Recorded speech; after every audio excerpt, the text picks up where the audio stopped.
birthday, King! Come to Portland and rock out! King Diamond, you badass motherfucker. Happy fucking birthday, long live your life. Keep King Diamond alive and come to America soon.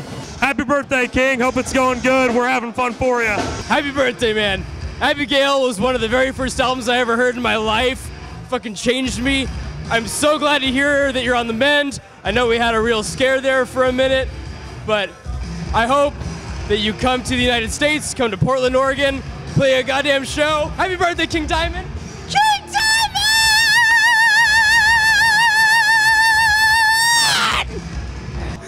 My first memory of Kim Bendix Peterson was when I was 16, and I think I heard The Invisible Guest while I was driving on a foggy night in Molalla, Oregon.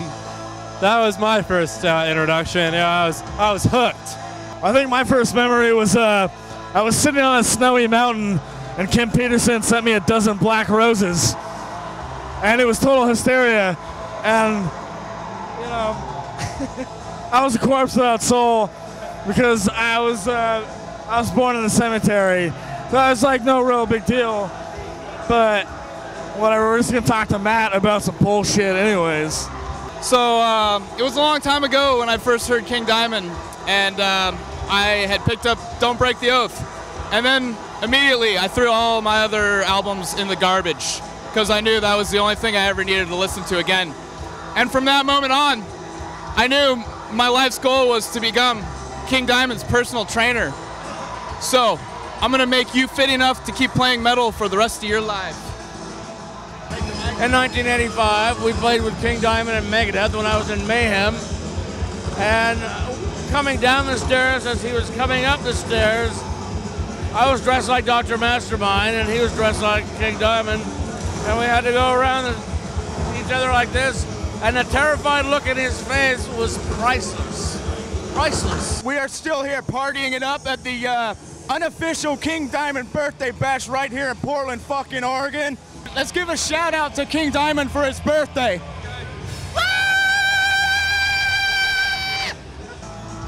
Happy birthday to you! Mr. King, I listened to your goddamn fucking album then every single day at my job, and I have for a long ass time. And I don't even have anything else to say. There's a little bit of King Diamond every day in my life, at least a little. Otherwise, it doesn't feel like a real day. Just time passing by. Fucking happy birthday, King Diamond. King Diamond or Mercyful Fate, which is, in your opinion, is better? I like Mercyful Fate a lot. But also, I like King Diamond because they had that one drummer who was fucking amazing. Yeah, Mercyful Fate, dude, the drummer definitely nailed it on that shit. He was the shit, yeah. So I'd go with Mercyful Fate on it. Okay. Yeah, I'll go with Mercyful Fate too then. Just want to thank King Diamond, the fucking Dark Lord of Horror. I love all of his albums, and he fucking rules because he's an amazing storyteller and just badass singer. We're going to do a little bit of King Diamond and then a little bit of Mercyful Fate, or a lot more Mercyful Fate if you don't mind. I mean, what better way to celebrate King Diamond's birthday with a fucking tribute band? Lucifer's Child. One goes out to all the grandmothers, if you have one still alive. Welcome! Happy birthday, King. Fucking love you, man.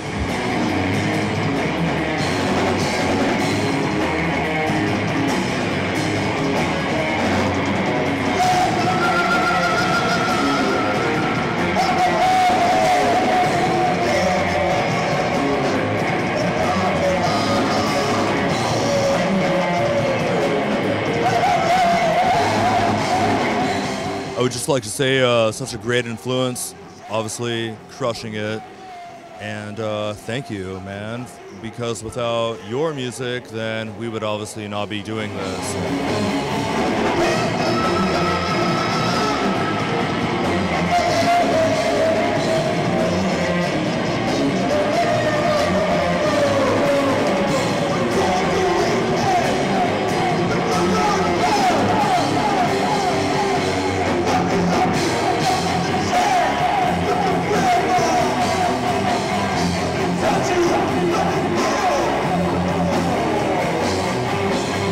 Happy birthday, motherfucker! All right, let's do this live. You guys fucking rip. Yeah!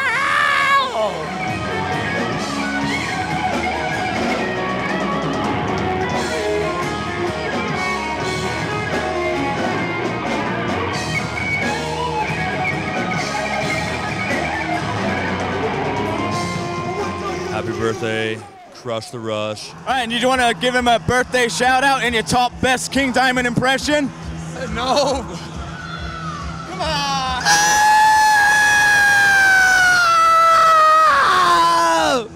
I guess I'm gonna have to steal a story from my guitar player from the first band I was in back in New York, and he used to say, you know, when he imagined King Diamond teaching somebody how to sing power metal falsetto, he just imagines him walking up to some dude in a back alley and just kicking him square in the balls and just leaving him there to fucking bleed out, you know.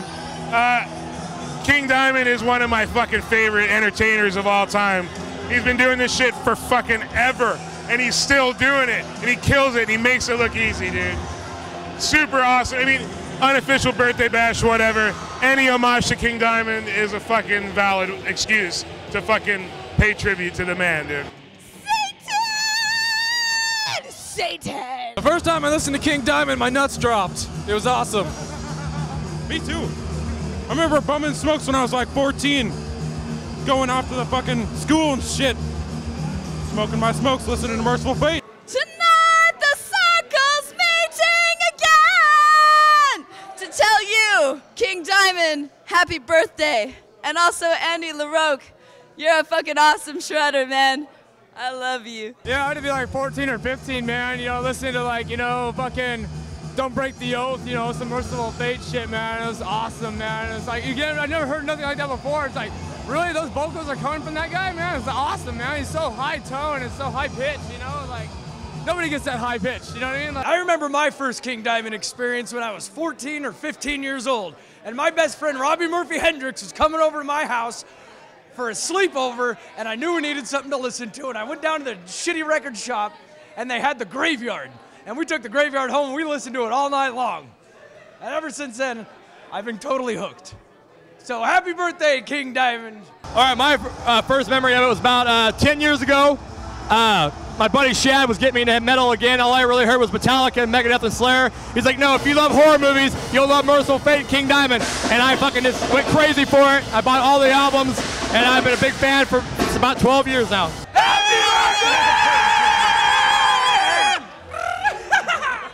Thanks to each and every one of you for fucking sticking around and about celebrating fucking King Diamond's birthday with us. Come on!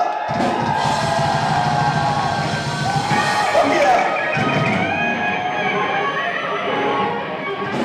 You know, I don't know if I ever told you this. I bought like a King Diamond, King Diamond cassette. It was the first album, Fatal Portrait, for like $1, maybe $3. I wanted my money back. I hated it.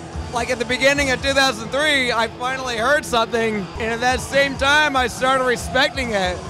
And then I started listening to King more. I was like, wow, what's my fucking problem? Then I started listening to Mercyful Fate, and I'm like, man, I'm a jackass. Like, my head's up my ass. I said he would never be my king, but King Diamond, you are my king. Come to fucking Portland again, and yeah! My head was officially up my ass, and I just unburied it. So thank you, King Diamond, for waking me up. This King Diamond memory is seeing Melissa, the album, for the first time in like middle school or early high school. I was like, fuck, whatever this is, I bet it sounds good. Bought it, heard it, it's like, fuck. That is like everything I wanted it to be, but nothing I expected it to be. I know my first King Diamond memory was actually Black Rose, way back when, and then I finally heard, years and years later, I finally heard Mercyful Fate and King Diamond.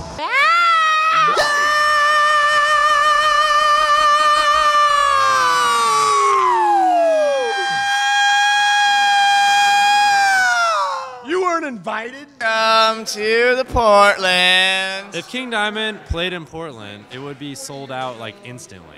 Yeah, he could get away. Such a die-hard fan base here. It's ridiculous. When was the last time? Like 2005, 2006? I think I know like 5 guys who have King Diamond tattoos. It's Abigail! I can't do it. I can't. Oh, he done it. He done it. Come on. Look, I'll even try it. We ordered the only 2 albums that they had, which was Mercyful Fate's Into the Unknown and King Diamond's The Graveyard. And I remember when we got those in the mail with a stack of other CDs that we ordered, we pushed everything aside and I opened up The Graveyard. Fucking rad, man. You guys are crushing it tonight. Happy fucking birthday. I came across King Diamond and Mercyful Fate.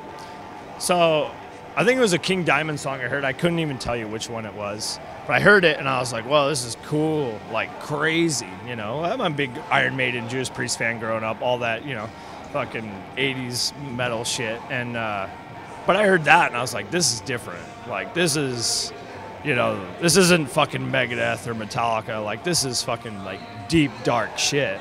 And the storylines of, like, when I started doing research and reading, like, the storylines really fucking took a hold of me. Like, it just felt like there was more meaning to it than just your typical, oh, look at, I wrote a cool song and that's it. Happy birthday, King Diamond. Happy birthday, Kim Peterson. I'm going to get a tattoo of either King Diamond or Mercyful Fate here soon. Thank you. How the fuck is everyone doing today? Fuck yeah! Happy birthday to you! Happy birthday, motherfucking King Diamond! It was kind of one of those things where it was like, well, if there was any vocalists out there, then you know, that would be willing to do a Mercyful Fate King Diamond project, show your hands. And I said, well, jokingly, I said, I bet you I can. This next one goes out to each and every one of you in the fucking PDX metal scene, Portland metal scene, whatever you want to fucking say. Because, and Salem, fuck yeah. Because we're all evil! And then after that, I was just like, wow, this is really extreme. It is very extreme. And I took a hiatus, and these guys are really welcoming to have me come back after a personal break to learn how to do falsetto and project and all those type of things, you know. There's no presents! SLAYED and Oregon fucking rules. All right, and happy fucking birthday, King Diamond.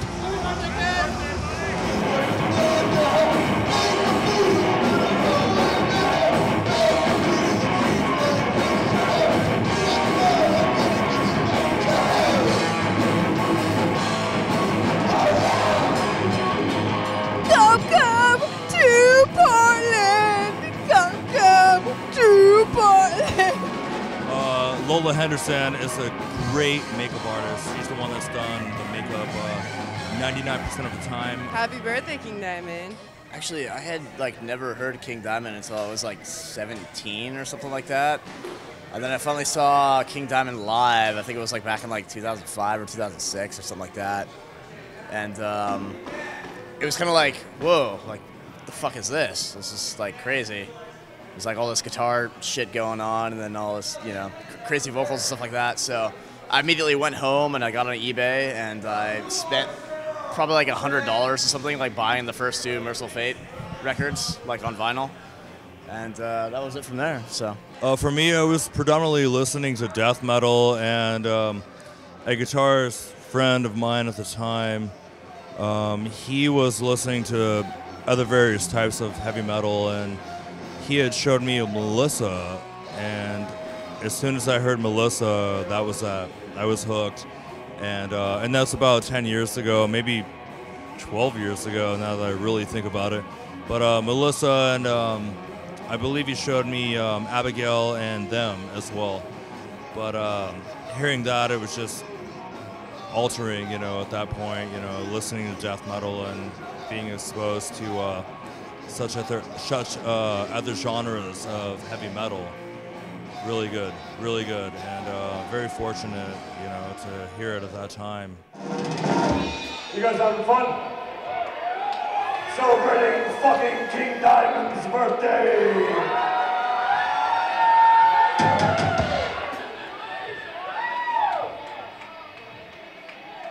We want to thank you guys for being here tonight. We dedicate this to every single fucking one of you. Yes, King Diamond, happy fucking birthday. Come to Portland, get in touch. I will find you. I will bring you here. Next year, your birthday, but you for real.